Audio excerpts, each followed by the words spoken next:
SACCOs should invest wisely, ensuring that they remain financially healthy and capable of meeting the future needs of their members.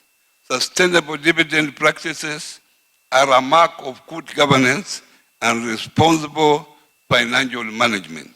In this respect, my ministry, through the Office of the Commissioner of Cooperative Development, is working on a dividend policy that is going to address, among other things, the issue of borrowing to pay dividend, declaring dividend from losses, and paying financial and justifiable and sustainable dividend. All an attempt to appease and attract more members. Uria tukurite asset base itu ni bilioni 7.1 guthi na iguru na twina itanya ria gukinya 10 billion and above.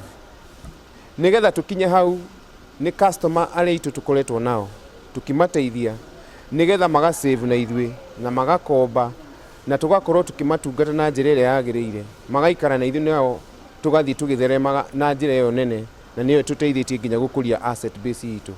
Customers nio matuteithĩtie gũkinya harĩa tukinyĩte.